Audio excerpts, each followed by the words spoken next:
ನಮಸ್ತೆ ವೀಕ್ಷಕರೇ, welcome back to my channel. ನಾನಿವತ್ತು ನಿಮಗೆ ಕೋಬಲಿ ಅನ್ನೋ ವೆಬ್ ಸೀರೀಸ್ನ ಎಕ್ಸ್ಪ್ಲೇನ್ ಮಾಡ್ತಾ ಇದ್ದೀನಿ. ವೆಬ್ ಸೀರೀಸ್ ತುಂಬಾ ಸಿಂಪಲ್ ಆಗಿದ್ರು ತುಂಬಾ ಇಂಟ್ರೆಸ್ಟಿಂಗ್ ಆಗಿದೆ. ಸೊ ಬನ್ನಿ, ಜಾಸ್ತಿ ಟೈಮ್ ವೇಸ್ಟ್ ಮಾಡದೆ ಸ್ಟೋರಿನ ನೋಡ್ಕೊಂಡು ಬರೋಣ. ವೆಬ್ ಸೀರೀಸ್ ಸ್ಟಾರ್ಟಿಂಗ್ ನಮಗೆ ರಾಮು ಅನ್ನೋ ವ್ಯಕ್ತಿನ ತೋರಿಸ್ತಾರೆ. ರಾಮುಗೆ ಅವನ ಫ್ರೆಂಡ್ ಕಾಲ್ ಮಾಡಿ, ಮಗ ಕರೀಂ ಊರಿಗೆ ಬಂದಿದ್ದಾನೆ ಅಂತ ಹೇಳ್ತಾನೆ. ಅದನ್ನು ಕೇಳಿ ರಾಮುನ ಕಣ್ಣು ಕೆಂಪಗಾಗಿ ತುಂಬಾ ಕೋಪ ಬರುತ್ತೆ. ನೆಕ್ಸ್ಟ್ ಸೆಕೆಂಡೇ ಅವನು ಕರೀಂ ಹತ್ರ ಹೋಗಿ ಚೆನ್ನಾಗಿ ಹೊಡೆಯೋಕೆ ಸ್ಟಾರ್ಟ್ ಮಾಡ್ತಾನೆ. ಅವನ ಹತ್ರದಿಂದ ತಪ್ಪಿಸ್ಕೊಳ್ಬೇಕಾದ್ರೆ ಕರೀಂ ಅಲ್ಲೇ ನಡೀತಿದ್ದಂತಹ ಜಾತ್ರೆ ಒಳಗಡೆ ಹೋಗ್ತಾನೆ. ಆದರೂ ಕೂಡ ಇವನು ಬಿಡದೇನೆ ಜಾತ್ರೆಯಲ್ಲೆಲ್ಲ ಓಡಾಡಿಸ್ಕೊಂಡು ಹೊಡೆದು ಅವನ ತಲೆನ ಕತ್ತರಿಸ್ಬಿಡ್ತಾನೆ. ಇಲ್ಲಿಗೆ ಸೀನ್ನ ಕಟ್ ಮಾಡಿ ನಮಗೆ ಮುಲ್ಲಕಟ್ಟ ಅನ್ನೋ ಒಂದು ಊರನ್ನು ತೋರಿಸ್ತಾರೆ. ಅದೇ ಊರಲ್ಲಿ ನಮ್ಮ ಹೀರೋ ಫ್ಯಾಮಿಲಿ ಕೂಡ ವಾಸ ಮಾಡ್ಕೊಂಡಿರ್ತಾರೆ. ನಮ್ಮ ಹೀರೋಗೆ ಒಬ್ಬ ಅಣ್ಣ ಮತ್ತು ಇನ್ನೊಬ್ಬ ತಮ್ಮ ಇಬ್ಬರೂ ಇರ್ತಾರೆ. ಅಣ್ಣ ಗೋಪಿ, ಇವನು ಮೀನಿನ ವ್ಯಾಪಾರ ಮಾಡಿಕೊಂಡು ಜೀವನ ಮಾಡ್ತಿರ್ತಾನೆ. ಹಾಗೆ ತಮ್ಮ ರಾಮು, ಇವನು ಕಾಣೋಕೆ ಅಂತ ಏನೂ ಕೆಲಸ ಇರಲ್ಲ, ಊರೂರು ತಿರ್ಕೊಂಡಿರ್ತಾನೆ. ಇನ್ನು ನಮ್ಮ ಹೀರೋ ಒಬ್ಬ ಮೆಕ್ಯಾನಿಕ್, ಇವನಿಗೆ ಇವಂದೇ ಆದಂತಹ ಒಂದು ಶೆಡ್ ಕೂಡ ಇರುತ್ತೆ. ಹಾಗೆ ನಮ್ಮ ಹೀರೋ ಸೀನು ಮತ್ತು ಗೋಪಿ ಇಬ್ರಿಗೂ ಮದುವೆ ಆಗಿರುತ್ತೆ, ಮಕ್ಕಳು ಕೂಡ ಇರ್ತಾರೆ. ಗೋಪಿ ಮಗ ರಾಜು, ಇವನು ಆಲ್ರೆಡಿ ಕಾಲೇಜ್ಗೆ ಹೋಗ್ತಿರ್ತಾನೆ. ಇನ್ನು ಈ ಕಡೆ ಸೀನು ಅವ್ರ ಅಪ್ಪ ಅಮ್ಮ ಇಬ್ರು ಕೂಡ ಮನೆಯಲ್ಲೇ ಸಾರಾಯಿ ಕಾಯಿಸ್ತಾ ಇರ್ತಾರೆ. ಸೊ ಇದು ಇಲ್ಲೀಗಲ್ ಅಂತ ಗೊತ್ತಿದ್ರು ಆ ಊರಿನ ಕಾನ್ಸ್ಟೇಬಲ್ ಇವ್ರ ಜೊತೆ ಡೀಲ್ ಮಾಡ್ಕೊಂಡಿದ್ದರಿಂದ ಇವ್ರಿಗೆ ಯಾವುದೇ ಪ್ರಾಬ್ಲಮ್ ಆಗ್ತಿರೋದಿಲ್ಲ. ಇನ್ನು ಈ ಕಡೆ ಗೋಪಿ ಮಗ ರಾಜು ಕಾಲೇಜ್ಗೆ ಹೋಗಿದ್ರೆ ಬಂಕ್ ಹಾಕೊಂಡು ಊರೂರ್ಗೆ ಸುತ್ತಾ ಇದ್ದಾನೆ ಅಂತ ಹೇಳ್ಬಿಟ್ಟು ಸೀನುಗೆ ಗೊತ್ತಾಗುತ್ತೆ. ಅವಾಗ ಸೀನು ರಾಮನ್ನ ಕರೆದ್ಬಿಟ್ಟು ಅವನ ಮೇಲೊಂದು ಕಣ್ಣಿಡು ಅಂತ ಹೇಳ್ತಾನೆ. ಹೀಗೆ ರಾಜು ಕ್ರಿಕೆಟ್ ಆಡಬೇಕಾದ್ರೆ ಜಗಳ ಆಡ್ತಿರೋದನ್ನ ನೋಡ್ಬಿಟ್ಟು ರಾಜುನ ಮನೆ ಕರ್ಕೊಂಡು ಹೋಗ್ತಿರ್ಬೇಕಾದ್ರೆ ರಾಜು ಒಂದು ಹುಡುಗಿಗೆ ಲೈನ್ ಆಗ್ತಿರೋದು ಗೊತ್ತಾಗುತ್ತೆ. ಯಾರೋ ಆ ಹುಡುಗಿ ಏನೋ ಮಾಡಿ ಹುಡುಗಿನ ಪಟಾಯಿಸಿದ್ಯಾ ಅಂತ ಹೇಳ್ಬಿಟ್ಟು ರೇಗಿಸ್ತಾ ಮನೆ ಕರ್ಕೊಂಡು ಹೋಗ್ತಾನೆ. ಹೀಗೆ ಸ್ವಲ್ಪ ದಿನ ಕಳೆದ್ಮೇಲೆ ಕಾನ್ಸ್ಟೇಬಲ್ ವೆಂಕಟ್ ಸೀನು ಅವ್ರ ಅಪ್ಪನ ಹತ್ರ ಬಂದ್ಬಿಟ್ಟು ಎಕ್ಸ್ಟ್ರಾ ಅಮೌಂಟ್ನ ಕೇಳ್ತಿರ್ತಾನೆ. ಅದಕ್ಕೆ ಅವರಪ್ಪ ಒಪ್ಕೊಳ್ಳೋದಿಲ್ಲ. ಅದಕ್ಕೆ ವೆಂಕಟ್, ನಾನು ಇಷ್ಟು ದಿನ ನಿಮಗೆ ಸಪೋರ್ಟ್ ಮಾಡಿದ್ದಕ್ಕೆ ನೀವು ಸಾರಾಯಿನ ಕಾಯಿಸ್ಕೊಂಡಿದ್ರಿ, ಇಲ್ಲ ಅಂದಿದ್ರೆ ನಿಮ್ಮ ಸಂಸಾರ ಬೀದಿಗೆ ಬಿದ್ದಿರ್ತಿತ್ತು ಅಂತ ಹೇಳ್ತಾನೆ. ಆಗ ಅಲ್ಲೇ ಇದ್ದಂತಹ ಸೀನುಗೆ ತುಂಬಾನೇ ಕೋಪ ಬಂದು ಕಾನ್ಸ್ಟೇಬಲ್ ಕೆಪಾಲಕ್ಕೆ ಹೊಡೆದು, ವೆಂಕಟ್, ನಿನಗೆ ನಾವು ಯಾವ ಅಮೌಂಟನ್ನು ಕೊಡಲ್ಲ, ನಿನ್ನ ಕೈಯಲ್ಲಿ ಏನಾಗುತ್ತೋ ಅದನ್ನ ಮಾಡ್ಕೊ ಅಂತ ಹೇಳಿ ಮನೆಯಿಂದ ಹೊರಗಡೆ ಹಾಕ್ತಾನೆ. ಆಗ ವೆಂಕಟ್ಗೆ ತುಂಬಾನೇ ಕೋಪ ಬಂದು, ನಿಮ್ಗೆ ಏನು ಮಾಡಬೇಕು ಅಂತ ಹೇಳಿ ನನಗೆ ಗೊತ್ತು ಅಂತ ಹೇಳ್ಬಿಟ್ಟು ಅಲ್ಲಿಂದ ಹೊರಡ್ತಾನೆ. ನೆಕ್ಸ್ಟ್ ಸೀನಲ್ಲಿ ನಮಗೆ ರಮಣ ಅನ್ನೋ ವ್ಯಕ್ತಿನ ತೋರಿಸ್ತಾರೆ. ರಮಣಂಗೆ ತುಂಬ ಜನ ತಮ್ಮಂದಿರಿರ್ತಾರೆ ಮತ್ತು ಒಬ್ಳು ತಂಗಿ ಕೂಡ ಇರ್ತಾಳೆ. ರಮಣ ಮತ್ತು ಅವನ ತಮ್ಮ ಎಲ್ಲರೂ ಕೂಡ ದುಡ್ಡು ಇಸ್ಕೊಂಡು ಕೊಲೆ ಮಾಡ್ತಿರ್ತಾರೆ. ಇದೇ ಅವರ ಪ್ರೊಫೆಷನ್ ಕೂಡ ಆಗಿರುತ್ತೆ. ಈ ಕಡೆ ಸೀನು ಅವ್ರ ಅಣ್ಣ ಗೋಪಿ ರಮಣನ್ ತಂಗಿನ ಸೆಕೆಂಡ್ ಮ್ಯಾರೇಜ್ ಮಾಡ್ಕೊಂಡಿರ್ತಾನೆ. ಈ ವಿಷಯ ಗೋಪಿ ಮನೆಯವ್ರಿಗೆ ಗೊತ್ತಿರೋದಿಲ್ಲ. ಸೊ ಇವನು ಅವಾಗ ಬಂದು ಇವಳನ್ನ ನೋಡ್ಕೊಂಡೇ ಹೋಗ್ತಿರ್ತಾನೆ. ಆದರೆ ರಮಣನ್ ತಂಗಿ ಗೋಪಿನ ದುಡ್ಡುಗೋಸ್ಕರ ಅಂತ ಹೇಳಿ ಮದುವೆ ಮಾಡ್ಕೊಂಡಿರ್ತಾಳೆ. ಹಾಗೆ ಗೋಪಿಗೆ ಹಣ ಮತ್ತು ಆಸ್ತಿ ಬಂದಮೇಲೆ ಅವನನ್ನು ಸಾಯಿಸ್ಬಿಡ್ಬೇಕು ಅಂತ ಹೇಳಿ ಡಿಸೈಡ್ ಮಾಡ್ಕೊಂಡಿರ್ತಾರೆ. ಸೊ ಅದಕ್ಕೋಸ್ಕರ ಗೋಪಿ ಇವಳನ್ನ ಸೆಕೆಂಡ್ ಮ್ಯಾರೇಜ್ ಮಾಡ್ಕೊಂಡಿದ್ರು ಕೂಡ ರಮಣ ಮತ್ತು ಅವನ ತಮ್ಮಂದರು ಏನೂ ಮಾತಾಡಿರಲ್ಲ. ಇಲ್ಲಿ ಇಷ್ಟೆಲ್ಲ ನಡೀತಾ ಇರಬೇಕಾದ್ರೆ ನಮಗೆ ನೆಕ್ಸ್ಟ್ ಸೀನಲ್ಲಿ ಕಾಶಿ ಅನ್ನೋ ರೈಸ್ ಮಿಲ್ ಓನರ್ನ ತೋರಿಸ್ತಾರೆ. ಅವನು ಆಕ್ಚುಲ್ ಆಗಿ ಗಾಂಜಾ ಮಾರ್ಕೊಂಡಿರ್ತಾನೆ. ಅವಾಗ ಅಲ್ಲಿಗೆ ರಾಮು ಬಂದು ಕಾಶಿ ಹತ್ರ ಕೆಲಸ ಕೇಳ್ತಾನೆ. ಸೊ ಅವನಿಗೂ ಕೂಡ ಗಾಂಜಾ ಸೇಲ್ ಮಾಡೋದಕ್ಕೆ ಹೇಳ್ತಾನೆ. ಸೊ ರಾಮುಗೂ ಕೂಡ ಯಾವುದಾದ್ರೂ ಕೆಲಸದ ಅವಶ್ಯಕತೆ ಇದ್ದಿದ್ರಿಂದ ಅವನು ಕೂಡ ಗಾಂಜಾನ ಸೇಲ್ ಮಾಡೋದಕ್ಕೆ ಒಪ್ಕೊಳ್ತಾನೆ. ಸೊ ಇಲ್ಲಿ ಪ್ರಾಬ್ಲಮ್ ಏನಪ್ಪ ಅಂತ ಹೇಳಿದ್ರೆ, ರಾಮುಗಿನ್ನ ಮುಂಚೆ ಈ ಕೆಲಸನ ರಮಣನ್ ತಮ್ಮ ಪಿರಿ ಮಾಡ್ತಿರ್ತಾನೆ. ಸೊ ಅವನು ದುಡ್ಡನ್ನ ಕದೀತಿದ್ದ ಅಂತ ಹೇಳ್ಬಿಟ್ಟು ಅವನನ್ನ ಕೆಲಸದಿಂದ ತೆಗೆದುಹಾಕ್ಬಿಟ್ಟು ಅದೇ ಕೆಲಸಕ್ಕೆ ರಾಮನ್ನ ಇಟ್ಕೊಂಡಿರ್ತಾನೆ. ಈ ಕಡೆ ಪಿರಿ ತನ್ನ ಕೆಲಸ ಹೋಗೋಕೆ ರಾಮುನೇ ಕಾರಣ ಅಂತ ಅನ್ಕೊಂಡು ಅದೇ ದಿನ ರಾತ್ರಿ ರಾಮು ಕೆಲಸನ ಮುಗಿಸ್ಕೊಂಡು ಬರ್ತಾ ಇರಬೇಕಾದ್ರೆ ಅವನ ಮೇಲೆ ಅಟ್ಯಾಕ್ ಮಾಡ್ತಾರೆ. ಸೊ ಅದೇ ಟೈಮ್ಗೆ ಅಲ್ಲಿಗೆ ಸೀನು ಬಂದಿದ್ರಿಂದ ರಾಮು ಹೇಗೋ ಪ್ರಾಣಾಪಾಯದಿಂದ ಪಾರಾಗ್ತಾನೆ. ಮತ್ತೆ ಸೀನು ರಾಮು ಹತ್ರ ಬಂದ್ಬಿಟ್ಟು ಕೇಳ್ತಾನೆ, ಇವರೆಲ್ಲ ನಿನ್ನ ಮೇಲೆ ಏನಕ್ಕೆ ಅಟ್ಯಾಕ್ ಮಾಡಿದ್ರು, ನೀನಂತ ಕೆಲಸ ಏನು ಮಾಡಿದ್ಯಾ ಅಂತ ಹೇಳ್ಬಿಟ್ಟು ಕೇಳ್ತಾರೆ. ಸೊ ಅದಕ್ಕೆ ರಾಮು, ಏನಿಲ್ಲ ಅಣ್ಣ, ಕ್ರಿಕೆಟ್ ಆಡಬೇಕಾದ್ರೆ ಜಗಳ ಆಗಿತ್ತು, ಅದಕ್ಕೆ ಹೀಗೆ ಮಾಡಿದ್ದಾರೆ ಅಂತ ಹೇಳ್ಬಿಟ್ಟು ಹೇಳ್ತಾನೆ. ಆದರೆ ಸೀನು ನಮ್ಮ ರಾಮು ಮಾತನ್ನ ನಂಬಲ್ಲ. ಕೆಪಾಲಕ್ಕೊಂದು ಹೊಡೆದ್ಬಿಟ್ಟು, ನಿನ್ನಿಂದ ನಮ್ಮ ಫ್ಯಾಮಿಲಿಗೆ ಏನಾದರೂ ತೊಂದರೆ ಆದರೆ ನಾನು ಸುಮ್ಮನೆ ಬಿಡಲ್ಲ, ನಿನ್ನನ್ನು ಸಾಯಿಸ್ಬಿಡ್ತೀನಿ ಅಂತ ಹೇಳ್ಬಿಟ್ಟು ವಾರ್ನಿಂಗ್ ಕೊಡ್ತಾನೆ. ಇಲ್ಲಿ ಈ ಕಡೆ ಇಷ್ಟೆಲ್ಲ ಜಗಳ ತೊಂದರೆಗಳಿದ್ರೂ ಈ ನಮ್ಮ ರಾಜು ಲವರ್ ಬಾಯ್ ಸುಮ್ಮನೆ ಇರಲ್ಲ. ಆ ಹುಡುಗಿಗೆ ಕಾಳು ಹಾಕ್ತಿರ್ತಾನೆ. ಅವಳಿಗೂ ಕೂಡ ಇವನಂದರೆ ಅಷ್ಟೇ ಇಂಟ್ರೆಸ್ಟ್ ಇರುತ್ತೆ. ಹೀಗೆ ನಮ್ಮ ಸೀನು ಒಂದಿನ ಅವ್ರ ಚಿಕ್ಕಪ್ಪನ ಮಗ ಕೃಷ್ಣನ ಹತ್ರ ಬಂದ್ಬಿಟ್ಟು ರಾಮು ಬಗ್ಗೆ ಮಾತಾಡ್ತಿರ್ತಾನೆ. ಕೃಷ್ಣ, ನೀನು ಚೆನ್ನಾಗಿ ಓದಿ ಡಾಕ್ಟರ್ ಆದೆ, ಆದರೆ ನಮ್ಮ ರಾಮು ಕೆಲಸ ಕಾರ್ಯ ಇಲ್ಲದೇ ಊರೂರು ಸುತ್ತುತ್ತಾ ಇದ್ದಾನೆ, ಅವ್ನಿಗೇನಾದರೂ ಬಿಸ್ನೆಸ್ ಇಟ್ಕೊಡ್ಬೇಕು ಅಂತ ಹೇಳ್ಬಿಟ್ಟು ಹೇಳ್ತಾನೆ. ಸೊ ಅದಕ್ಕೆ ಕೃಷ್ಣ, ಹೊಲನ ಮಾರು, ನನಗೆ ಮಾರು, ನಾನು ನಿನಗೆ ಅಮೌಂಟ್ನ ಕೊಡ್ತೀನಿ, ಸೊ ಅದರಿಂದ ನೀವು ಅವನಿಗೆ ಬಿಸ್ನೆಸ್ ಮಾಡ್ಕೊಡ್ಬೋದು ಅಂತ ಹೇಳ್ತಾನೆ. ಬೇರೆ ಯಾರಿಗೂ ಆ ಹೊಲನ ಕೊಡೋ ಬದಲು ನನಗೆ ಕೊಟ್ರೇನೆ ಒಳ್ಳೇದು ಅಲ್ವಾ ಅಂತ ಹೇಳ್ತಾನೆ. ಅದಕ್ಕೆ ಸೀನು ಏನು ಮಾಡೋದೋ ಏನೋ ಗೊತ್ತಿಲ್ಲ, ಅಪ್ಪ ಹೊಲ ಮಾರೋದಕ್ಕೆ ಒಪ್ಕೊಳ್ಳೋದಿಲ್ಲ ಅಂತ ಅನಿಸುತ್ತೆ ಅಂತ ಹೇಳ್ಬಿಟ್ಟು ಅಲ್ಲಿಂದ ಹೊರಡ್ತಾನೆ. ಅಲ್ಲಿ ಹೊರಗಡೆ ಬಂದು ನೋಡಿದರೆ ಪಿರಿ ಸೀನುನ ಫಾಲೋ ಮಾಡ್ತಿರ್ತಾನೆ. ಇದನ್ನು ಗಮನಿಸಿ ಅವನ ಹಿಂದೆನೇ ಹೋಗ್ತಾನೆ. ಅವಾಗ ಪಿರಿ ಹೇಗೋ ತಪ್ಪಿಸ್ಕೊಂಡು ಮನೆಗೆ ಹೋಗ್ಬಿಡ್ತಾನೆ. ಅವಾಗ ಈ ವಿಷಯ ಎಲ್ಲದನ್ನು ಕೂಡ ರಮಣಗೆ ಗೊತ್ತಾಗುತ್ತೆ. ಸೊ ಮತ್ತೆ ರಮಣ ಸೀನು ಮತ್ತು ರಾಮು ಮೇಲೆ ತುಂಬಾ ಕೋಪ ಮಾಡ್ಕೊಳ್ತಾನೆ. ಈ ಕಡೆ ಸೀನುಗೆ ರಾಮು ಮೇಲೆ ಡೌಟ್ ಬಂದಿದ್ದರಿಂದ ಅವನ ಫ್ರೆಂಡ್ ಹತ್ರ ಹೋಗ್ಬಿಟ್ಟು ರಾಮು ಏನು ಮಾಡ್ತಿದ್ದಾನೆ, ನಿಜ ಹೇಳು, ಅವನೇನಾದರೂ ತಪ್ಪು ಮಾಡ್ತಿದ್ದಾನೆ ಅಂತ ಹೇಳ್ಬಿಟ್ಟು ಕೇಳ್ತಾನೆ. ಅದಕ್ಕೆ ಅವನ ಫ್ರೆಂಡ್ ಹೇಳ್ತಾನೆ, ಹೌದು ಅಣ್ಣ, ರಾಮು ಕಾಶಿ ಹತ್ರ ಗಾಂಜಾ ಮಾರ್ಕೊಂಡು ಕೆಲಸ ಮಾಡ್ತಿದ್ದಾನೆ ಅಂತ ಹೇಳ್ತಾನೆ. ಸೊ ಇದು ಗೊತ್ತಾಗ್ಬಿಟ್ಟು ಅವನ ಫ್ರೆಂಡ್ ಬೈಕ್ನ ತಗೊಂಡು ರಾಮು ಹತ್ತಿರ ಹೋಗ್ತಿರ್ತಾನೆ.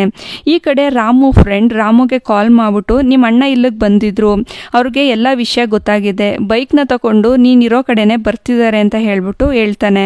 ಅದನ್ನ ಕೇಳಿ ರಾಮುಗೆ ಗಾಬರಿ ಆಗುತ್ತೆ. ಯಾಕೆ ಅಂತ ಹೇಳಿದ್ರೆ ಅವನು ಅದೇ ಬೈಕಲ್ಲಿ ಗಾಂಜಾನ ಇಟ್ಟಿರ್ತಾನೆ. ಸೊ ಅದನ್ನೇನಾದ್ರೂ ಅಣ್ಣ ನೋಡಿದ್ರೆ ಏನ್ ಕತೆ ಅಂತ ಹೇಳಿ ತುಂಬಾನೇ ಭಯ ಆಗಿರುತ್ತೆ. ಹೀಗೆ ಸೀನು ಬೈಕಲ್ಲಿ ರಾಮು ಹತ್ರ ಹೋಗ್ಬೇಕಾದ್ರೆ ಒಂದು ಲಾರಿ ಬಂದು ಗುದ್ದಿದ್ರಿಂದ ಅವನಿಗೆ ತುಂಬಾನೇ ಇಂಜುರೀಸ್ ಆಗಿರುತ್ತೆ. ನೆಕ್ಸ್ಟ್ ಸೀನಲ್ಲಿ ನಮಗೆ ರಮಣ ಒಂದು ಡೆಡ್ ಬಾಡಿನ ಸುಡ್ತಾ ತುಂಬಾನೇ ಅಳ್ತಿರ್ತಾನೆ. ಮತ್ತೆ ರೌಡಿಗಳನ್ನ ಕರೆದು ಸೀನು ಫ್ಯಾಮಿಲಿಯಲ್ಲಿ ಎಲ್ಲರನ್ನೂ ಸಾಯಿಸೋದಕ್ಕೆ ಹೇಳ್ತಾನೆ. ನೆಕ್ಸ್ಟ್ ಡೇ ಸೀನು ಓಡಿಸ್ತಿದ್ದಂತಹ ಬೈಕಲ್ಲಿ ಗಾಂಜಾ ಸಿಗುತ್ತೆ. ತಕ್ಷಣ ಕಾನ್ಸ್ಟೇಬಲ್ ಹೊಸದಾಗಿ ಬಂದಿರೋಂತಹ SI ರಘುಗೆ ತೋರಿಸ್ತಾನೆ. ಈ ರಘು ಒಳ್ಳೆ ಸಿನ್ಸಿಯರ್ ಆಫೀಸರ್ ಆಗಿರ್ತಾನೆ. ರಘು ಗಾಂಜಾನ ನೋಡಿ ಆ ಬೈಕ್ ಯಾರ್ದು ಅಂತ ಚೆಕ್ ಮಾಡಿ ಅವನನ್ನ ಕರ್ಕೊಂಡು ಬಾ ಅಂತ ಹೇಳಿ ವೆಂಕಟ್ ಹತ್ರ ಹೇಳ್ತಾನೆ. ಇಲ್ಲಿ ಸೀನುನ ಟ್ರೀಟ್ಮೆಂಟ್ಗೆ ಅಂತ ಹೇಳ್ಬಿಟ್ಟು ಬೇರೆ ಊರಿಗೆ ಕರ್ಕೊಂಡ್ ಬಂದಿರ್ತಾರೆ. ಅವಾಗ ಸೀನು ಅವನ ಹೆಂಡತಿ ಹತ್ರ ಮಾತಾಡ್ತಾ, ನನಗೆ ಲಾರಿಯಲ್ಲಿ ಗುದ್ದೆ ಆಕ್ಸಿಡೆಂಟ್ ಮಾಡಿದ್ದು ಬೇರೆ ಯಾರೂ ಅಲ್ಲ, ನಮ್ಮ ಅಣ್ಣ ಗೋಪಿನೇ. ಅವ್ನು ಯಾಕೆ ಹೀಗೆ ಮಾಡ್ದ ಅಂತ ಹೇಳಿ ನನಗೆ ಗೊತ್ತಾಗ್ತಿಲ್ಲ. ನೀನು ಈ ವಿಷಯನ ಯಾರ ಹತ್ರನೂ ಹೇಳ್ಬೇಡ, ಈ ವಿಷಯ ಏನಾದರೂ ಮನೆಯವ್ರಿಗೆ ಗೊತ್ತಾದರೆ ಅವನನ್ನ ತಪ್ಪು ತಿಳ್ಕೊಳ್ತಾರೆ ಅಂತ ಹೇಳ್ಬಿಟ್ಟು ಅವನ ಹೆಂಡತಿ ಹತ್ರ ಹೇಳ್ತಾನೆ. ಈ ಕಡೆ ಗೋಪಿ ಹತ್ರ ಅವ್ರ ಚಿಕ್ಕಪ್ಪ ಬಂದ್ಬಿಟ್ಟು, ಹೇ ಗೋಪಿ, ನೀನು ಇಲ್ಲೇನು ಮಾಡ್ತಿದ್ಯಾ, ಅಲ್ಲಿ ಸೀನುಗೆ ಆಕ್ಸಿಡೆಂಟ್ ಆಗಿದೆ ಅಂತ ಹೇಳ್ತಾನೆ. ಅವಾಗ ಗೋಪಿ, ಏನು ರಾತ್ರಿ ಸೀನುಗೆ ಆಕ್ಸಿಡೆಂಟ್ ಆಗಿದೆಯಾ, ಹಾಗಾದರೆ ನಾನು ಆಕ್ಸಿಡೆಂಟ್ ಮಾಡಿದ್ದು ಸೀನುಗ, ಅಯ್ಯೋ ದೇವ್ರೆ ಅಂತ ಹೇಳ್ಬಿಟ್ಟು ಅವನು ಅವ್ರ ಚಿಕ್ಕಪ್ಪನ ಹತ್ರ ಏನು ನಡೀತು ಅದನ್ನು ಹೇಳೋದಕ್ಕೆ ಸ್ಟಾರ್ಟ್ ಮಾಡ್ತಾನೆ. ಇವಾಗಲೇ ನಮಗೆ ರಾತ್ರಿ ಏನು ನಡೆದಿತ್ತು ಅಂತ ಹೇಳಿ ತೋರಿಸ್ತಾರೆ. ರಾತ್ರಿ ಗೋಪಿ ರಮಣನ್ ತಂಗಿನ ಅಂತ ಹೇಳಿ ನೋಡೋಕೆ ಬಂದಿರ್ತಾನೆ. ಹೀಗೆ ಇವನು ಡೈಲಿ ಬಂದು ಅವನ ತಂಗಿ ಹತ್ರ ರೊಮ್ಯಾನ್ಸ್ ಮಾಡಿ ಹೋಗ್ತಿರೋದನ್ನ ನೋಡಿ ರಮಣನಿಗೆ ತುಂಬಾನೇ ಕೋಪ ಬಂದಿರುತ್ತೆ. ಅವನು ಗೋಪಿಗೆ ಮಚ್ ತೋರಿಸಿ, ಇವಾಗಲೇ ನೀನು ಆಸ್ತಿ ಎಲ್ಲದನ್ನು ನಮಗೆ ಬರ್ಕೊಡು, ಇಲ್ಲ ಅಂತ ಹೇಳಿದ್ರೆ ನಿಮ್ಮನ್ನ ಸಾಯಿಸ್ಬಿಡ್ತೀನಿ ಅಂತ ಹೇಳಿ ಎದುರಿಸ್ತಾನೆ. ಸೊ ಅದಕ್ಕೆ ಗೋಪಿ ಏನು ಮಾಡ್ತಾನೆ ಅಂತ ಹೇಳಿದ್ರೆ ಅವನು ಕೂಡ ಸೈನ್ ಮಾಡಿಕೊಡ್ತಾನೆ. ಮತ್ತೆ ಅವರು ಹೊರಗಡೆ ಬಂದ್ಬಿಟ್ಟು ಗೋಪಿನ ಹೇಗಾದರೂ ಮಾಡಿ ಸಾಯಿಸ್ಬಿಡ್ಬೇಕು ಅಂತ ಹೇಳಿ ಪ್ಲಾನ್ ಮಾಡ್ತಿರ್ತಾರೆ. ಸೊ ಇದನ್ನೆಲ್ಲ ಕೇಳಿಸ್ಕೊಂಡು ಗೋಪಿ ತಕ್ಷಣ ಅಲ್ಲಿಂದ ತಪ್ಪಿಸ್ಕೊಬೇಕು, ಏನು ಮಾಡೋದು ಅಂತ ಹೇಳಿ ಯೋಚನೆ ಮಾಡ್ತಿರ್ತಾನೆ. ಆದರೆ ರಮಣನ್ ತಂಗಿ ಇವನನ್ನ ತುಂಬಾನೇ ತಡಿತಿರ್ತಾಳೆ, ಹೊರಗಡೆ ಹೋಗೋದಕ್ಕೆ ಬಿಡ್ತಿರಲ್ಲ. ಸೊ ಅವಾಗ ಅವನು ಅವಳನ್ನ ತಳ್ಳಿಬಿಟ್ಟು ಅಲ್ಲೇ ಇದ್ದಂತಹ ಪೇಪರ್ನು ಕೂಡ ಎತ್ಕೊಂಡು ಅಲ್ಲಿಂದ ಓಡೋಗ್ಬಿಡ್ತಾನೆ. ಗೋಪಿ ರಮಣನ್ ತಂಗಿನ ದೂಕಿದ್ರಿಂದ ಅವಳಿಗೆ ಗೋಡೆಯಲ್ಲಿದ್ದಂತಹ ಮೊಳೆ ಚುಚ್ಕೊಂಡು ಅವಳು ಸತ್ತೋಗ್ಬಿಡ್ತಾಳೆ. ಸಾಯೋಕ್ಕೂ ಮುಂಚೆ ಅವ್ರ ಅಣ್ಣನ ಹತ್ರ ಗೋಪಿ ಫ್ಯಾಮಿಲಿಯಲ್ಲಿ ಯಾರನ್ನೂ ಬಿಡಬೇಡ ಅಂತ ಹೇಳ್ಬಿಟ್ಟು ಅಳ್ತಾ ಸತ್ತೋಗ್ಬಿಡ್ತಾಳೆ. ಸೊ ಅದಕ್ಕೆ ಅವನು ಒಂದು ಡೆಡ್ ಬಾಡಿಯನ್ನ ಸುಟ್ಟಿರ್ತಾನೆ. ಅದು ಬೇರೆ ಯಾರ್ದು ಅಲ್ಲ, ಅವನ ತಂಗಿ ಡೆಡ್ ಬಾಡಿನೇ. ಸೊ ಅದಾದ್ಮೇಲೆ ಅವನು ರೌಡಿಗಳನ್ನ ಕರೆಸ್ಬಿಟ್ಟು ಸೀನು ಫ್ಯಾಮಿಲಿಯಲ್ಲಿ ಎಲ್ಲರನ್ನು ಸಾಯಿಸೋಕೆ ಹೇಳ್ತಾನೆ. ಇನ್ನು ಪ್ರೆಸೆಂಟಿಗೆ ಬಂದರೆ ಗೋಪಿ ಆ ಲ್ಯಾಂಡ್ ಪೇಪರ್ಸ್ನ ಅವ್ರ ಚಿಕ್ಕಪ್ಪಂಗೆ ಕೊಟ್ಬಿಟ್ಟು ಅಲ್ಲಿಂದ ಹೋಗ್ಬಿಡ್ತಾನೆ.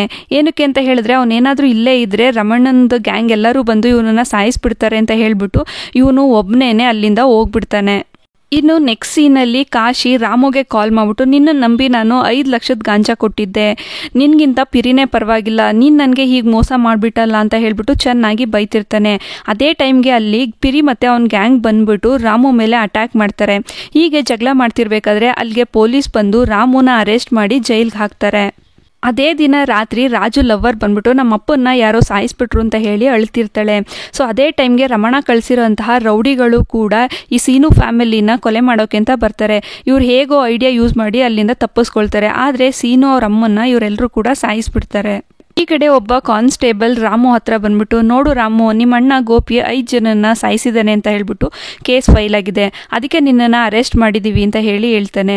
ಅದಕ್ಕೆ ರಾಮು, ನಮ್ಮ ಅಣ್ಣನ 5 ಜನನ ಕೊಲೆ ಮಾಡಿದಾನ? ಇಲ್ಲ, ಅವನು ಹೀಗೆಲ್ಲ ಮಾಡಲ್ಲ, ಯಾರೋ ಅವನನ್ನು ಬೇಕು ಅಂತ ಹೇಳಿ ಈ ಕೇಸ್ನಲ್ಲಿ ಸಿಗಾಕ್ಸ್ತಿದ್ದಾರೆ ಅಂತ ಹೇಳ್ತಾನೆ.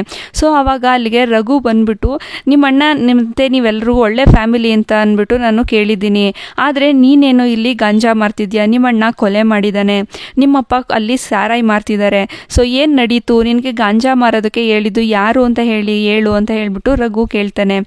ಆದರೆ ರಾಮು, ನನಗೇನೋ ಗೊತ್ತಿಲ್ಲ ಸರ್ ಅಂತ ಹೇಳ್ತಾನೆ. ಸೊ ಅದಕ್ಕೆ ರಘುಗೆ ಕೋಪ ಬಂದ್ಬಿಟ್ಟು ಅವನಿಗೆ ಕಾನ್ಸ್ಟೇಬಲ್ ಹತ್ರ ಚೆನ್ನಾಗಿ ಓಡಿಸ್ತಾನೆ. ಹೀಗೆ ರಘು ಎಲ್ಲ ಎನ್ಕ್ವೈರಿ ಮಾಡಿದ್ಮೇಲೆ ಅವನಿಗೆ ಗೋಪಿ ಮೇಲೆ ಒಂದು ಕೇಸು ಇಲ್ಲ ಅಂತ ಗೊತ್ತಾಗುತ್ತೆ. ಹಾಗೆ ರಮಣನ ಬಗ್ಗೆ ಕೂಡ ಗೊತ್ತಾಗುತ್ತೆ.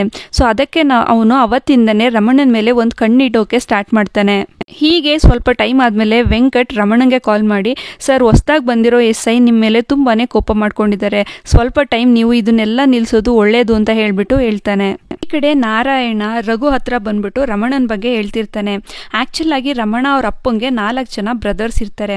ಸೊ ಇವರೆಲ್ಲದನ್ನು ಕೊಳೆ ಮತ್ತು ಕಳ್ತನ ಮಾಡಿ ತುಂಬಾ ದುಡ್ಡು ಸಂಪಾದನೆ ಮಾಡಿರ್ತಾರೆ. ಆದರೆ ರಮಣ ಅವ್ರ ಅಪ್ಪ ಏನು ಮಾಡ್ತಾನೆ ಅಂತ ಹೇಳಿದ್ರೆ, ಅವ್ರ ಬ್ರದರ್ಸ್ ಎಲ್ಲರದನ್ನು ಸಾಯಿಸ್ಬಿಟ್ಟು ಆಸ್ತಿ ಎಲ್ಲದನ್ನು ಒಬ್ಬನೇ ತಗೊಂಡಿರ್ತಾನೆ. ಮತ್ತು ಒಬ್ಳು ಹುಡುಗಿ ಜೊತೆ ಅಫೇರ್ ಕೂಡ ಇಟ್ಕೊಂಡು ಆ ದುಡ್ಡನ್ನೆಲ್ಲ ಕೂಡ ಆ ಹುಡುಗಿಗೆ ಕೊಡ್ತಿರ್ತಾನೆ. ಸೊ ಇದನ್ನ ನೋಡಿ ರಮಣಂಗೆ ತುಂಬಾ ಕೋಪ ಬಂದು ಅವ್ರ ಅಪ್ಪನ್ನ ಬೆಂಕಿಯಲ್ಲಿ ಸುಟ್ಟಾಕ್ಬಿಡ್ತಾನೆ. ಅದಕ್ಕೆ ರಮಣನ ಜೊತೆ ಸ್ವಲ್ಪ ಜಾಗ್ರತೆಯಾಗಿರಿ ಸರ್ ಅಂತ ಹೇಳ್ತಾನೆ. ಮತ್ತು ಇಲ್ಲಿ ಸೀನು ಫ್ಯಾಮಿಲಿಯವರೆಲ್ಲರೂ ಪಕ್ಕದೂರಲ್ಲಿರೋ ಅವ್ರ ರಿಲೇಟಿವ್ ಮನೆಗೆ ಹೇಗೋ ತಪ್ಪಿಸ್ಕೊಂಡು ಬಂದಿರ್ತಾರೆ. ರಾಜು ಅವ್ರ ಅಪ್ಪಂಗೆ ಕಾಲ್ ಮಾಡ್ತಿರ್ಬೇಕಾದ್ರೆ ಅಲ್ಲಿಗೆ ರಮಣ ಕಳಿಸಿದಂತಹ ರೌಡಿಗಳು ಬಂದು ರಾಜುನು ಕೂಡ ಸಾಯಿಸಬೇಕು ಅಂತ ಅಂದ್ಕೊಳ್ತಾರೆ. ಆಗ ಅದೇ ಟೈಮ್ಗೆ ಅವ್ರ ತಾತ ಬಂದು ಅವನನ್ನು ಸೇವ್ ಮಾಡಬೇಕು ಅಂತ ಅಂದ್ಕೊಳ್ತಾನೆ. ಆದರೆ ಆ ರೌಡಿಗಳೆಲ್ಲರೂ ಕೂಡ ಅವ್ರ ತಾತನ್ನ ಕೊಲೆ ಮಾಡಿಬಿಡ್ತಾರೆ. ಮತ್ತು ಇವರೆಲ್ಲರೂ ಕೂಡ ಅಲ್ಲಿಂದ ತಪ್ಪಿಸ್ಕೊಂಡು ಓಡೋಗ್ತಿರ್ತಾರೆ. ಮತ್ತು ನೆಕ್ಸ್ಟ್ ಡೇ ರೌಡಿಗಳೆಲ್ಲರೂ ಕೂಡ ಸೀನುನ ಸಾಯಿಸೋದಕ್ಕೆ ಅಂತ ಬರ್ತಾರೆ. ಆದರೆ ನಮ್ಮ ಹೀರೋ ಸೀನು ಸುಮ್ಮನೆ ಇರಬೇಕಲ್ಲ, ಎಲ್ರಿಗೂ ಚೆನ್ನಾಗಿ ಹೊಡೆದ್ಬಿಟ್ಟು ಅಲ್ಲಿಂದ ಹೋಗ್ತಾನೆ. ಈ ಕಡೆ SI ರಘು ಪಿರಿನೂ ಕೂಡ ಅರೆಸ್ಟ್ ಮಾಡ್ತಾನೆ. ಇದು ಗೊತ್ತಾಗಿ ರಮಣ SI ಮೇಲೆ ತುಂಬಾನೇ ಕೋಪ ಮಾಡ್ಕೊಂಡಿರ್ತಾನೆ. ಇನ್ನು ರಾಮು ಅವ್ರ ಚಿಕ್ಕಪ್ಪನ ಮಗ ಕೃಷ್ಣ ಪೊಲೀಸ್ ಸ್ಟೇಷನ್ಗೆ ಬಂದು ರಾಮುನ ಬಿಡಿಸ್ಕೊಂಡು ಹೋಗ್ತಾನೆ. ಹೀಗೆ ಹೋಗ್ಬೇಕಾದ್ರೆ ಅವ್ರನ್ನು ಅಲ್ಲೇ ಮಧ್ಯದಲ್ಲಿ ಇಳ್ಕೊಳ್ತಾನೆ. ಸೊ ರಾಮು ಮೇಲೆ ಕೂಡ ಅವರೆಲ್ಲರೂ ಅಟ್ಯಾಕ್ ಮಾಡೋಕೆ ಬರ್ತಾರೆ. ಸೊ ಅಲ್ಲಿಗೆ ಸೀನು ಬಂದು ಅವರೆಲ್ಲರನ್ನೂ ಚೆನ್ನಾಗಿ ಹೊಡಿತಾನೆ. ಸೊ ಇದಾದ್ಮೇಲೆ ಅವ್ರ ಅಪ್ಪ ಅಮ್ಮ ಇಬ್ರು ಈ ರೌಡಿಗಳು ಸಾಯಿಸ್ಬಿಟ್ರು ಅಂತ ಗೊತ್ತಾಗಿ ತುಂಬಾನೇ ಅಳ್ತಿರ್ತಾನೆ. ರಾಮುಗೆ ಗಾಂಜಾ ಮಾರಿದ್ದಕ್ಕೆ ತುಂಬಾನೇ ಬೈತಿರ್ತಾನೆ. ಹಾಗೆ ಅವ್ರ ಅಣ್ಣ ಸೆಕೆಂಡ್ ಮ್ಯಾರೇಜ್ ಮಾಡ್ಕೊಂಡಿದ್ದಕ್ಕೂ ಬೈತಿರ್ತಾನೆ. ಸೊ ಅದೇ ಟೈಮ್ಗೆ ಗೋಪಿ ಅವನಿಗೆ ಕಾಲ್ ಮಾಡಿ, ನಾನು ಸತ್ತೋಗ್ತಾ ಇದ್ದೀನಿ, ನಾನು ಅವಳನ್ನ ಸೆಕೆಂಡ್ ಮ್ಯಾರೇಜ್ ಮಾಡ್ಕೊಂಡು ತಪ್ಪು ಮಾಡಿದೆ, ನಮ್ಮ ಫ್ಯಾಮಿಲಿನೆಲ್ಲ ನೀನೇ ಕಾಪಾಡಬೇಕು ಅಂತ ಹೇಳ್ತಾನೆ. ಸೊ ಈ ಕಡೆ ಗೋಪಿ ಫ್ಯಾಮಿಲಿ ಎಲ್ಲರೂ ಕೂಡ ಅವರಿಂದ ತಪ್ಪಿಸ್ಕೊಂಡು ಈಗ ಬೇರೆ ಊರಿಗೆ ಬಂದಿರ್ತಾರೆ. ನೆಕ್ಸ್ಟ್ ಡೇ ಮಾರ್ನಿಂಗ್ ಪೊಲೀಸ್ ಅವ್ರಿಗೆ ಒಂದು ಡೆಡ್ ಬಾಡಿ ಸಿಗುತ್ತೆ. ಆ ಡೆಡ್ ಬಾಡಿ ಬೇರೆ ಯಾರ್ದು ಅಲ್ಲ, ರಘು ಅವರ ಅಣ್ಣಂದು. ನಮ್ಮ ಅಣ್ಣನ ಸಾಯಿಸ್ಬಿಟ್ಟ, ನಾನು ರಮಣನ ಸುಮ್ಮನೆ ಬಿಡಲ್ಲ ಅಂತ ಹೇಳಿ ಇವನು ಅಳ್ತಿರ್ತಾನೆ. ಈ ಕಡೆ ಸೀನು ಅವ್ರಿಗೂ ಕೂಡ ಗೋಪಿನ ಡೆಡ್ ಬಾಡಿ ಸಿಗುತ್ತೆ. ಸೊ ಅದನ್ನ ನೋಡಿ ಇವರು ಕೂಡ ಅಳ್ತಿರ್ತಾರೆ. ಅವಾಗ ಇವ್ರಿಗೆ ಗೋಪಿ ಹೇಗೆ ಸತ್ತೋದು ಅಂತ ಹೇಳಿ ಗೊತ್ತಾಗುತ್ತೆ. ಆ್ಯಕ್ಚುಲ್ ಆಗಿ ಗೋಪಿ ಮಲ್ಕೊಂಡಿರ್ಬೇಕಾದ್ರೆ ರಮಣ ಅವ್ರ ಕಡೆಯವರೆಲ್ಲರೂ ಕೂಡ ಬಂದು ಅಟ್ಯಾಕ್ ಮಾಡ್ತಾರೆ. ಹಾಗೆ ಅವನನ್ನು ಹೊರಗಡೆ ಕರ್ಕೊಂಬಂದು ಚೆನ್ನಾಗಿ ಹೊಡಿತಿರ್ತಾರೆ. ಇದೇ ಟೈಮ್ಗೆ ಅಲ್ಲಿಗೆ ಪೊಲೀಸ್ ಅವರು ಕೂಡ ಬರ್ತಾರೆ. ಅವರು ಗೋಪಿ ಮತ್ತು ಪೊಲೀಸವ್ರು ಎಲ್ಲರೂ ಕೂಡ ಸಾಯಿಸ್ಬಿಡ್ತಾರೆ. ಸೊ ಅದಕ್ಕೋಸ್ಕರ ಅಂತಾನೆ ಸೀನು ರಮಣನ ಮೇಲೆ ರಿವೆಂಜ್ ತಗೊಳ್ಳೋದಕ್ಕೆ ಸ್ಟಾರ್ಟ್ ಮಾಡ್ತಾನೆ. ಫಸ್ಟು ಇವ್ರ ಅಪ್ಪ ಅಮ್ಮನ್ನ ಸಾಯಿಸಿದವನ್ನ ಬಂದು ಚೆನ್ನಾಗಿ ಹೊಡೆದು ಸಾಯಿಸ್ತಾನೆ. ಈ ಕಡೆ ನಮಗೆ ಸೀನು ಫ್ಯಾಮಿಲಿನ ತೋರಿಸ್ತಾರೆ. ಅವರೆಲ್ರಿಗೂ ಕೂಡ ಸೀನುಗೆ ಗೊತ್ತಿರೋನೊಬ್ಬ ಹೆಲ್ಪ್ ಮಾಡ್ತಿರ್ತಾನೆ.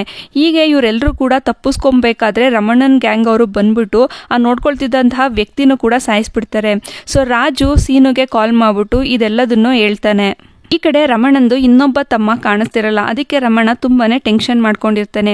ಸೊ ಗೋಪಿನ ಹೇಗೆ ಕೊಲೆ ಮಾಡಿ ನೇತು ಹಾಕಿದ್ರು ಅದೇ ರೀತಿ ಅದೇ ಜಾಗದಲ್ಲಿ ರಮಣನ್ ತಮ್ಮಂದು ಕೂಡ ಕೊಲೆ ಆಗಿರುತ್ತೆ. ಅವನನ್ನು ಸಾಯಿಸಿರೋದು ಬೇರೆ ಯಾರೂ ಅಲ್ಲ, ನಮ್ಮ ಸೀನು ಮತ್ತು ರಾಮು. ಸೊ ಅವನು ರೆಕಾರ್ಡಿಂಗ್ ಡ್ಯಾನ್ಸ್ಗೆ ಹೋಗಿ ಬರಬೇಕಿದ್ರೆ ಅವನ್ನ ಕಿಡ್ನ್ಯಾಪ್ ಮಾಡಿ ಚೆನ್ನಾಗಿ ಮಚ್ಚಿಂದ ಒಡೆದು ಅವನನ್ನು ನೇತಾಕಿರ್ತಾರೆ. ಇಷ್ಟೆಲ್ಲ ಆದಮೇಲೆ ರಘು ಅವ್ನ ಜಾಬ್ಗೆ ರಿಸೈನ್ ಮಾಡಿ ರಮಣನ ಮೇಲೆ ಸೇಡ್ ತೀರ್ಸ್ಕೊಬೇಕು ಅಂತ ಹೇಳಿ ಅವನು ಇನ್ನೊಬ್ಬ ತಮ್ಮನ ಮೇಲೆ ಅಟ್ಯಾಕ್ ಮಾಡಿ ಅವನನ್ನು ಸಾಯಿಸ್ತಾನೆ. ಸೊ ಅದಾದಮೇಲೆ ಅವನು ರಮಣನ ಹತ್ರ ಬರ್ತಾನೆ. ರಮಣ ರಘುಗೆ ಚೆನ್ನಾಗಿ ಹೊಡೆದು ಅವನ ತಲೆನ ಕತ್ತರಿಸ್ಬಿಟ್ಟು CIಗೆ ಅವನ ತಲೆನ ತೊಗೊಂಡೋಗಿ ಕೊಡ್ತಾನೆ. ಹಾಗೆ ಅವನ ಪಿರಿ ಮತ್ತು ಅವನ ಕಡೆಯವರೆಲ್ಲರದನ್ನು ಪೊಲೀಸ್ ಸ್ಟೇಷನಿಂದ ಬಿಡಿಸ್ಕೊಂಡು ಬರ್ತಾನೆ. ಈ ಕಡೆ ರಮಣ ಸೀನುಗೆ ಕಾಲ್ ಮಾಡಿ, ನಾನು ಇವಾಗ ಕಾಶಿ ಹತ್ರ ಇದ್ದೀನಿ, ನಿನಗೆ ದಮ್ಮಿದ್ರೆ ಬಾ ನೋಡೋಣ ಅಂತ ಹೇಳ್ತಾನೆ. ಆಗ ಸೀನು ಸುಮ್ಮನೆ ಇರ್ತಾನೆ. ತಕ್ಷಣ ಮಚ್ಚನ್ನ ಇಟ್ಕೊಂಡು ಅಲ್ಲಿಗೆ ಹೋಗಿ ಎಲ್ಲರನ್ನೂ ಹೊಡೆದು ಸಾಯಿಸ್ತಿರ್ತಾನೆ. ಪಿರಿನೂ ಕೂಡ ಸಾಯಿಸ್ಬಿಡ್ತಾನೆ. ಹಾಗೆ ರಮಣನ ಮೇಲೂ ಕೂಡ ಅಟ್ಯಾಕ್ ಮಾಡ್ತಾನೆ. ಏ ರಮಣ, ನನಗೂ ನಿನಗೂ ಏನು ಸಂಬಂಧ, ನೀನು ಯಾಕೆ ನನ್ನ ಫ್ಯಾಮಿಲಿಯವರೆಲ್ಲರನ್ನೂ ಸಾಯಿಸ್ತಿದ್ಯಾ ಅಂತ ಹೇಳಿ ಕೇಳ್ತಾನೆ. ಅದಕ್ಕೆ ರಮಣ, ನಿಮ್ಮ ಅಣ್ಣ ಗೋಪಿ ನನ್ನ ತಂಗಿನ ಸಾಯಿಸ್ಬಿಟ್ಟ, ಅವಳ ಕೊನೆ ಆಸೆನ ನಾನು ಈಡೇರಿಸ್ತಾ ಇದ್ದೀನಿ ಅಂತ ಹೇಳ್ಬಿಟ್ಟು ಹೇಳ್ತಾನೆ. ನಮ್ಮ ಅಣ್ಣ ಗೋಪಿ ಹೀಗೆ ಮಾಡಿದಾನ, ನಾನು ಇದನ್ನ ನಂಬಲ್ಲ, ನಿನ್ನ ಬಗ್ಗೆ ನನಗೆ ತುಂಬಾನೇ ಚೆನ್ನಾಗಿ ಗೊತ್ತಿದೆ, ನೀನು ನಿಮ್ಮ ಅಪ್ಪನ ಸಾಯಿಸ್ದೆ, ಇನ್ನು ನಿನ್ನ ತಂಗಿನ ಸುಮ್ಮನೆ ಬಿಟ್ಟಿರ್ತೀಯ ಅಂತ ಹೇಳಿ ಹೇಳ್ತಾನೆ. ಇವಾಗಲೇ ನಮಗೆ ಅವಳ ತಂಗಿ ಹೇಗೆ ಸತ್ಲು ಅಂತ ಹೇಳಿ ತೋರಿಸ್ತಾರೆ. ಅವಳಿಗೇನೋ ಮೊಳೆ ಚುಚ್ಕೊಂಡಿರುತ್ತೆ, ಆದರೆ ಹಾಸ್ಪಿಟಲ್ ಕರ್ಕೊಂಡು ಹೋಗಿದ್ರೆ ಬದುಕ್ತಿದ್ಲು. ಆದರೆ ರಮಣನೇ ಅವಳನ್ನ ತಂಗಿನ ಕತ್ ಹಿಸ್ಕಿ ಸಾಯಿಸಿರ್ತಾನೆ. ಆದಮೇಲೆ ಕೃಷ್ಣನ ಹತ್ರ ಹೋಗ್ತಾನೆ. ಸೊ ಇಲ್ಲಿ ಟ್ವಿಸ್ಟ್ ಏನಪ್ಪ ಅಂತ ಹೇಳಿದ್ರೆ, ಕೃಷ್ಣನೇ ಇದನ್ನೆಲ್ಲ ಮಾಡಿಸಿರ್ತಾನೆ. ಸೊ ಅವ್ರ ಫ್ಯಾಮಿಲಿಯಲ್ಲಿ ಎಲ್ಲರೂ ಸಾಯಿಸು ಅಂತ ಹೇಳಿ ರಮಣಂಗೆ ಇವನೇ ಸುಫಾರಿ ಕೊಟ್ಟಿರ್ತಾನೆ. ಯಾಕೆ ಅಂತ ಹೇಳಿದ್ರೆ, ಸೀನು ಅವರ ಲ್ಯಾಂಡ್ ಪಕ್ಕದಲ್ಲಿ ಒಂದು ಇಂಟರ್ನ್ಯಾಷನಲ್ ಫಾರ್ಮಾ ಕಂಪನಿ ಇರುತ್ತೆ. ಸೊ ಅವರು ಇವಾಗ ಅದನ್ನು ಎಕ್ಸ್ಪ್ಯಾಂಡ್ ಮಾಡಬೇಕು ಅಂತ ಅಂದ್ಕೊಂಡಿರ್ತಾರೆ. ಸೊ ಇವರ ಲ್ಯಾಂಡ್ ಇವಾಗ ಕೋಟಿ ಕೋಟಿ ಬೆಲೆಗೆ ಹೋಗ್ತಿರುತ್ತೆ. ಅದಕ್ಕೆ ಕೃಷ್ಣ ಸೀನು ಹತ್ರ ಲ್ಯಾಂಡ್ನ ನನಗೆ ಮಾರ್ಬಿಟ್ಟು ಬಂದದ ದುಡ್ಡಲ್ಲಿ ಅವನ ತಮ್ಮ ರಾಮುಗೆ ಬಿಸ್ನೆಸ್ ಹಾಕೊಡು ಅಂತ ಹೇಳಿ ಹೇಳ್ತಾನೆ. ಸೊ ಅದಕ್ಕೆ ಕೃಷ್ಣ ಒಪ್ಪಿರಲ್ಲ. ಸೊ ಅದಕ್ಕೋಸ್ಕರನೇ ಕೃಷ್ಣ ಏನು ಮಾಡ್ತಾನೆ ಅಂತ ಹೇಳಿದ್ರೆ, ಅವ್ರ ಫ್ಯಾಮಿಲಿಯಲ್ಲಿ ಎಲ್ಲರೂ ಸಾಯಿಸೋದಕ್ಕೆ ಪ್ಲ್ಯಾನ್ ಮಾಡಿರ್ತಾನೆ. ಸೊ ನಿಜ ಗೊತ್ತಾಗಿ ಸೀನುಗೆ ತುಂಬಾ ಬೇಜಾರಾಗ್ತಾನೆ. ಸೊ ನನ್ನ ಚಿಕ್ಕಪ್ಪನ ಮಗನೇ ಹೀಗೆ ಮಾಡಿಬಿಟ್ನಲ್ಲ ಅಂತ ಹೇಳಿ ರಮಣನ ಅವನು ಪೂರ್ತಿಯಾಗಿ ಸಾಯಿಸ್ದೇನೆ ಬಿಟ್ಬಿಡ್ತಾನೆ. ಹಾಗೆ ರಾಮು ಕೃಷ್ಣನ ಏನಾದರೂ ಮಾಡಿ ಸಾಯಿಸಲೇಬೇಕು ಅಂತ ಹೇಳಿ ತುಂಬಾ ಕೋಪ ಮಾಡ್ಕೊಂಡಿರ್ತಾನೆ. ಇಷ್ಟೆಲ್ಲ ಆದಮೇಲೆ ಮತ್ತೆ ಇಲ್ಲಿ ಇನ್ನೊಬ್ಬ ವ್ಯಕ್ತಿ ಬರ್ತಾನೆ. ಸೊ ಅವನು ಇವ್ರ ಫ್ಯಾಮಿಲಿಯವ್ರನ್ನೆಲ್ಲದನ್ನು ಸಾಯಿಸೋಕೆ ಅಂತ ಬಂದಿರ್ತಾನೆ. ಮತ್ತೆ ಅವನು ಇವ್ರ ಫ್ಯಾಮಿಲಿಯವ್ರಿಗೆ ಬಾಂಬ್ ಹಾಕಿ ಸಾಯಿಸ್ಬಿಡ್ತಾನೆ. ಮತ್ತೆ ಕೃಷ್ಣನ ಹತ್ರ ಬಂದು, ದುಡ್ಡುಗೋಸ್ಕರ ನಾನು ನಿನಗೆ ಹೆಲ್ಪ್ ಮಾಡ್ತಿಲ್ಲ, ನನಗೂ ಇವ್ರಿಗೂ ಒಂದು ಬಾಕಿ ಇದೆ ಅಂತ ಹೇಳಿ ಹೇಳ್ತಾನೆ. ಸೊ ಇಲ್ಲಿಗೆ ಈ ವೆಬ್ ಸೀರೀಸ್ ಕೊನೆಯಾಗುತ್ತೆ. ಹಾಗೆ ನಿಮಗೆ ವೆಬ್ ಸೀರೀಸ್ ಹೇಗೆ ಅನ್ನಿಸ್ತು, ಇಷ್ಟ ಆಯ್ತಾ ಇಲ್ವಾ ಅಂತ ಹೇಳಿ ಕಮೆಂಟ್ ಮಾಡಿ ತಿಳಿಸಿ. ಹಾಗೆ ನನ್ನ ಎಕ್ಸ್ಪ್ಲನೇಷನ್ ಹೇಗೆ ಅನ್ನಿಸ್ತು ಅಂತ ಕೂಡ ತಿಳಿಸಿ. Thanks for watching.